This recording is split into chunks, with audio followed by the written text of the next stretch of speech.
Hello friends, Baltmatrix here, and today we're taking a look at Transformers Cyberverse Power of the Spark, Spark Armor, Jetfire, with included tank cannon. Box, side of the box.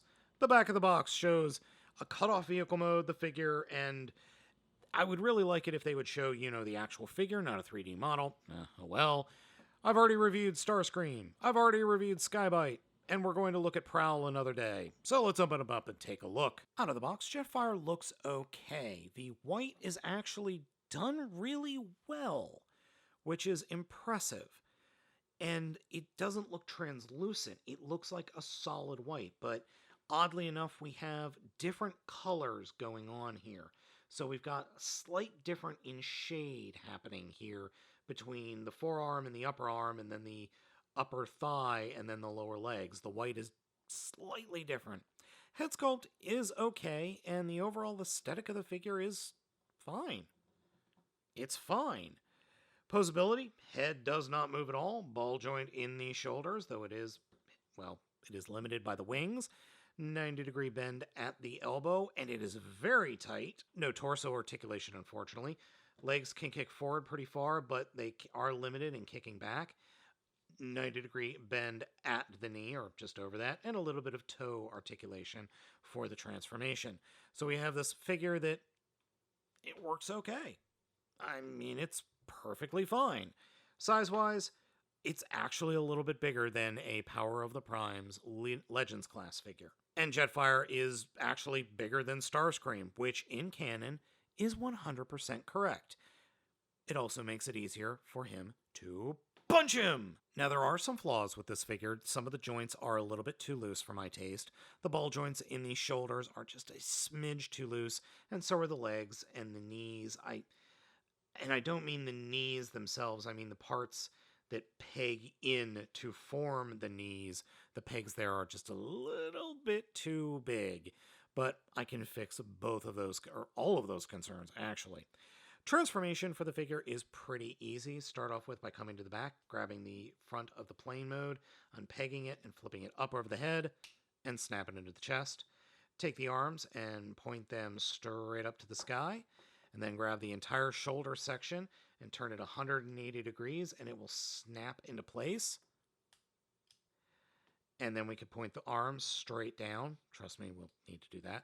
Come down to the feet, fold the feet down, and then collapse the knees into the shins and ratchet them down so that the legs come up over the thighs. Peg the feet in together, which is a little bit harder to do, especially if you have things misaligned like I did there. And then the arms will fold up and grab onto these pegs that are sticking off the bottom of the feet. And then come to the front of the plane mode and fold down the front landing gear. And here you have Jetfire in plane mode. And quite honestly, it looks like the robot mode is just kind of tucked up under some plane bits. Very similar to Starscream. Neither of these plane modes are all that convincing, especially Starscream's being, well, look at it. I mean, it's literally Starscream just kind of lying down.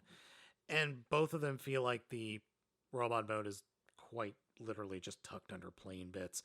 But I have to say, I think Jetfire's works a little bit better. Though the one thing I am a little bit curious about, I swear we have seen this exact transformation in the last 2 years. But I cannot place it for the life of me. Maybe it was the Cybertron figure, not Cyberverse. One of the cheaper lines, one of the dollar store lines. Maybe it was that figure. If you guys know, let me know down in the comments, because I swear I have reviewed a figure that transforms exactly like this. All right, let's go ahead and get Jetfire combined up with his Spark Armor. Now, his Spark Armor, I have been warned via Twitter that it's too tight. I am happy to report that is not the case with my figure. To start off with, come to the turrets or the double turrets, pull them off, just put them off to the side, grab the treads, pull them off, and with the little guns on the treads facing forward, peg them into the forearms, and they do snap into place. Thankfully, again, mine are not too tight. They do snap in, but they do come out pretty easily. Then on his hand, we can give him the little gun, like so. And then finally, we can take the top of the turret, pull that down, and that will get pegged in up top. The one part that is super tight, though, are these pegs. Getting those out are a little tricky. Close that up, fold up the tank bit, and then flip out that part, and we have his combined mode, or spark armor mode. Even though it's monocolor, I really do like it. I think the coloring works pretty well. I just need to get him to stand up straight. I think the tan-ish, brownish color works well. The head sculpt works really well with the missiles and the little moon crest going on there. I think this works. I think it really does. And I'm actually really surprised because I did not think I would like this at all. I really didn't. I'm rather shocked that this works as well as I think it does. It could use more coloring. That is definitely the case, or at least I definitely think that's the case here.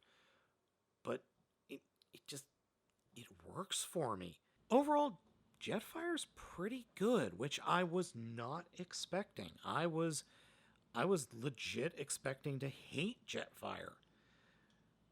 I like it. I think it works really well, and it's a fun figure. Now, that being said, there are some folks out there who have run into some real problems with Jetfire, so be sure to check out maybe the forums on your favorite Transformer site to see if anybody has any issues. Me, I don't seem to have any of the issues that folks have for once. So yeah, I like the figure. I think he's worth it. Him and Sky-Byte are my favorite. Oh wait, I haven't reviewed Prowl yet. Darn it. Anyway, let me know what you folks think down in the comments. Be sure to hit those like and subscribe buttons down there, and be sure to hit the bell so you know when a new video is released. Thank you so much for watching. I have been Baltmatrix, and I will catch you next time.